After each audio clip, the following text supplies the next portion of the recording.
Di bawah Panji JMSI, jaringan media siber Indonesia, kami bersinergi menyatukan visi dan misi dalam mengabdi di sektor informasi.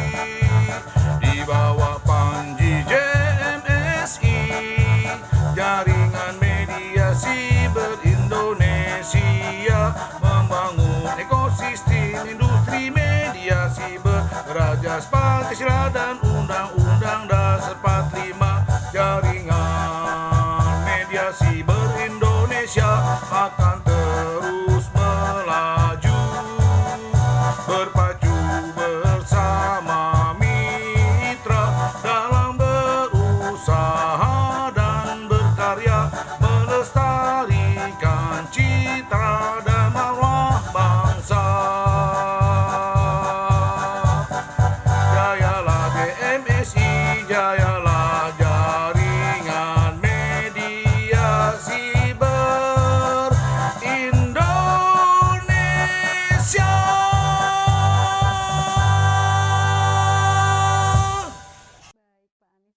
Kali apresiasi terbesar kita juga untuk Pak Anies dan jajarannya, tentu juga semua pemimpin daerah yang sedang berjuang begitu ya, membantu mengendalikan pandemi COVID-19 ini. Pak Anies nih, di chat box tadi ada yang bertanya mengenai slide-nya Pak Anies nih dari Sirait, pemerhati COVID Jakarta yang juga siswa Atmajaya dan media portal LNG, mengenai slide yang kasus aktif 23.800. Mungkin bisa dijelaskan lebih rinci Pak Anies.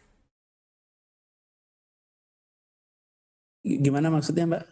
Ya, ini di kolom chat box ada yang bertanya mengenai slideshow Pak Anies. Tadi ada kasus aktif adalah 23.800. Beliau Sirait ini bertanya itu angka apa Pak Anies? Mungkin bisa dijelaskan lebih lanjut. Oh ya, jadi gini. Coba sambil ditunjukin angkanya biar. Ya. Silakan Pak Anies.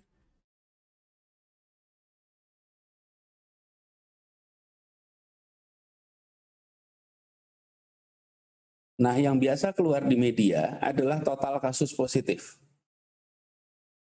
Total kasus positif itu ya jumlah kasus sejak tahun lalu. Oke. Kasus positif itu, bentar, dipasang biar saya bisa lihat. Oke. Kasus positif itu ini sekarang tertulis 276.000. Itu jumlah orang yang, atau pakai gambarnya aja dah biar lebih gampang jelasinnya.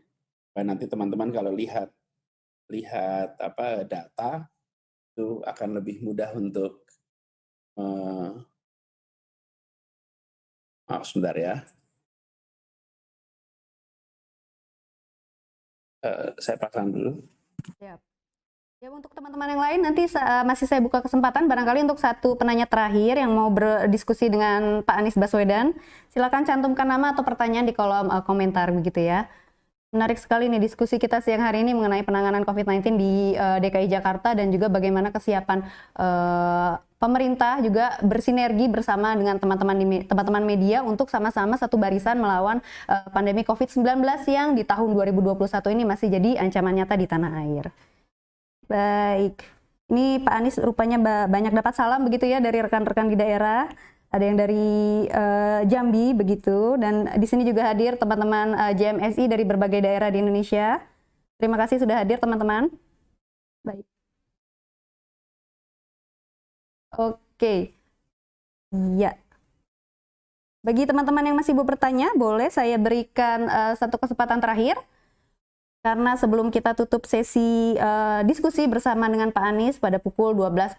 Tapi jangan lupa pada hari ini masih ada rangkaian diskusi yang menarik hingga sore nanti dengan berbagai narasumber yang tentunya juga menarik untuk kita ajak berdiskusi. Baik, rasanya Pak Anies sudah siap ya Pak Anies ya?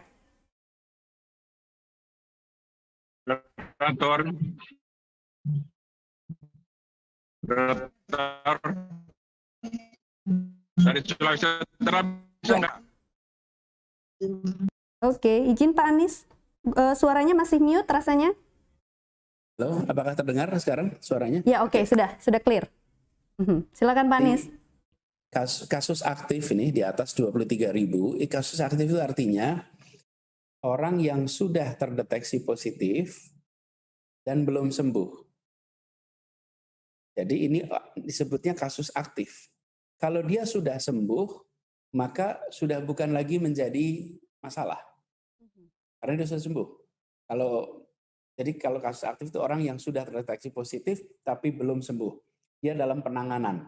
Ini 23.000. Karena itu sebetulnya yang kita semua harus perhatikan itu kasus aktif. Bukan kasus total. Di kasus total itu 293.000. 293.000 itu termasuk kasus Maret tahun lalu, April tahun lalu, Mei tahun lalu, yang sudah nggak penting lagi. Sudah selesai. Yang penting itu berapa kasus aktif. Tapi kebanyakan teman-teman menulisnya kasus baru, kasus total. Nah kalau kasus total kan udah kumulatif, dari 9 bulan. Nah kasus aktif 23.000.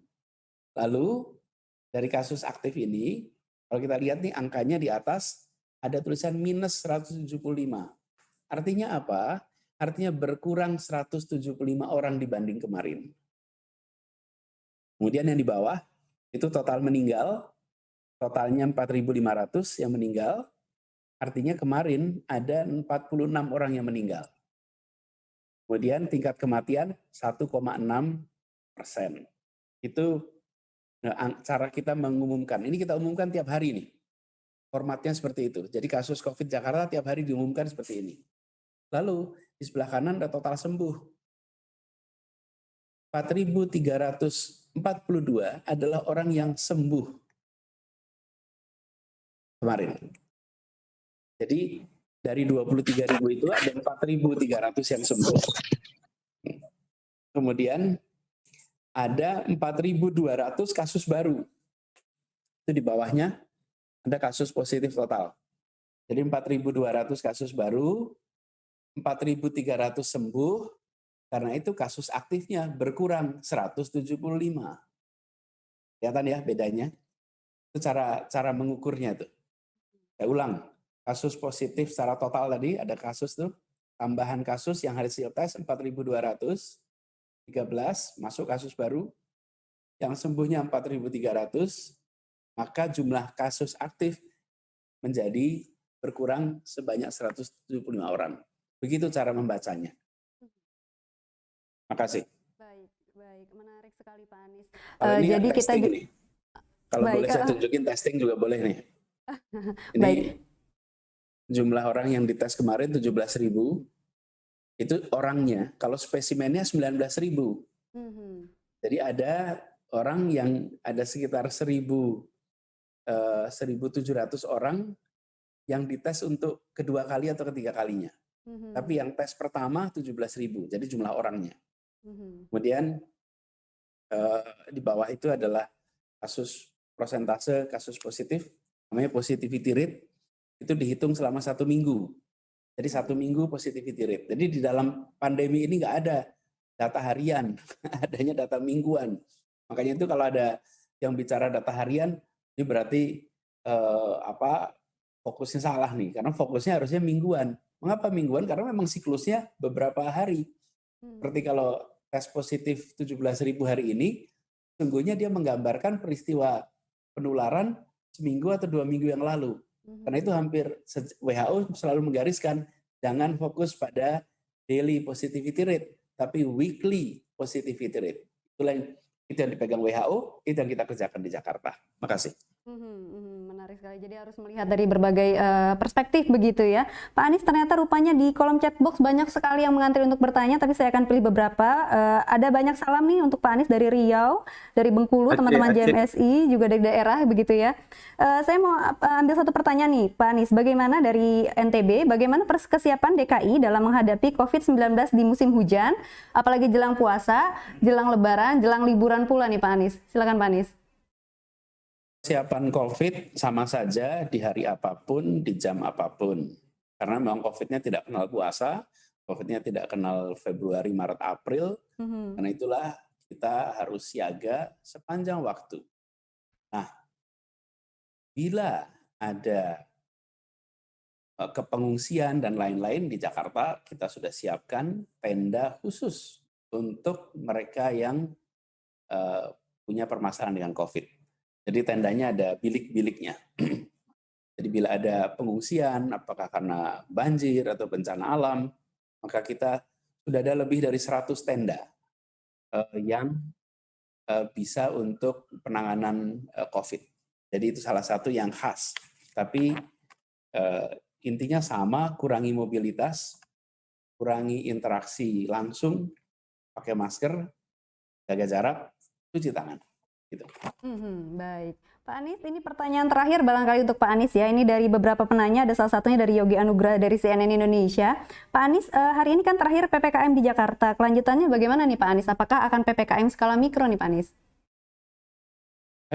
Kita teruskan seperti kemarin, jadi kebijakannya sama se-Jawa, dan kita bersyukur bahwa apa yang kita kerjakan sejak tahun lalu, kita kan punya pembatasan di kampung-kampung. Tahun lalu ada gugus tugas tingkat RW yang terus masih aktif, jadi terus kita aktifkan. Dan di Jakarta juga sejak hari ini sudah diperpanjang untuk 2 pekan ke depan. Baik, menarik sekali diskusi kita pada siang hari ini dengan Pak Anies mengenai seluk-beluk penanganan COVID-19 di Jakarta dan update-nya yang terkini begitu ya. Pak Anies, sebelum menutup sesi diskusi ini, saya boleh mungkin barangkali meminta semacam wejangan begitu ya, atau pesan bagi teman-teman JMSI yang hari ini sedang merayakan HUT perdana Jaringan Media Siber Indonesia. Silakan Pak Anies. Ya, jadi saya berharap teman-teman di JMSI teruslah jadi yang terdepan di dalam menyajikan informasi yang mencerdaskan. Saya berharap sekali di masa pandemi ini substansi di atas sensasi. Kita ingin agar masyarakat memiliki pemahaman yang benar, yang baik, agar sama-sama sadar bagaimana kita semua bisa menjalani pola hidup yang benar di masa pandemi. Kami pun di pemerintahan mengalami proses pembelajaran yang luar biasa.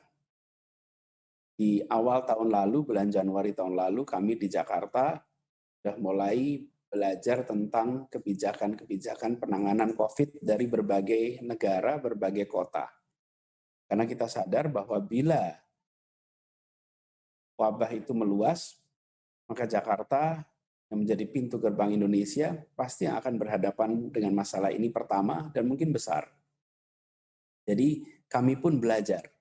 Nah, teman-teman di JMSI, kami berharap menjadi saluran yang memungkinkan masyarakat ikut belajar, ikut memahami agar bisa terhindar dari wabah COVID, dan bila terpapar bisa melakukan langkah-langkah yang benar agar bisa recover.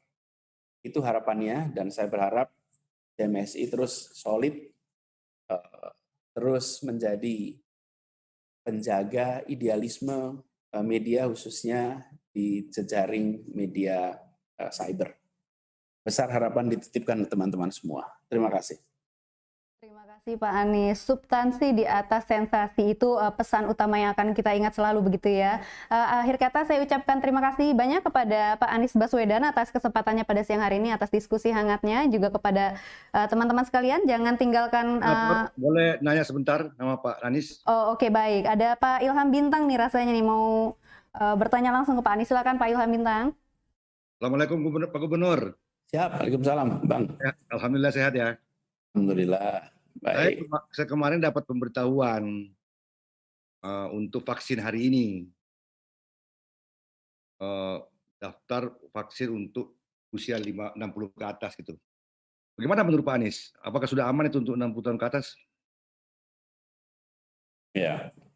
Kalau kami selalu merujuk kepada ahlinya Bang Ilham. Ya. Jadi bila kami dulu juga membuat peraturan di Jakarta, bila sebuah treatment itu dibuat, maka itu harus keputusan medis, bukan keputusan politis. Bila langkah vaksinasi juga dilakukan, maka itu harus keputusan medis. Dan untuk ini rujukannya adalah Badan POM, ID. Jadi kami merujuk ke sana apabila Badan POM mengizinkan, lalu ID juga merekomendasikan, maka kami di pemerintahan siap untuk melaksanakan. Nah, ini juga terjadi di beberapa negara lain. Jadi mungkin Bang Ilham kalau ini lebih merujuk kepada keputusan medisnya. Kalau dari sisi kami, bila secara medis dinyatakan aman, maka pemerintah siap eksekusi. Jangan sampai keputusan medis dilakukan secara politis. Jadi keputusan medis biarlah menjadi keputusan medis. Terima kasih Pak Gubernur. Tadi malam juga saya kontak anak saya yang dokter, persis yang Pak Gubernur bilang, pokoknya ikut keputusan medis. Ya. Jadi kalau medis itu pasti tidak politik. Betul. Kalau politik belum tentu medis gitu. Ya. Baik Pak Gubernur, jadi ikutin aja ya. Begitu secara medis bisa divaksin, vaksin aja ya. Iya, vaksin aja. Insya Allah aman. Terima kasih Pak Gubernur. Terima kasih Bang. Sampai ketemu. Terima kasih semuanya. Baik, terima kasih Pak Anies, terima kasih Pak Ilham Bintang, terima kasih teman-teman. Saya tutup dialog ini dan acara saya kembalikan ke MC. Terima kasih teman-teman.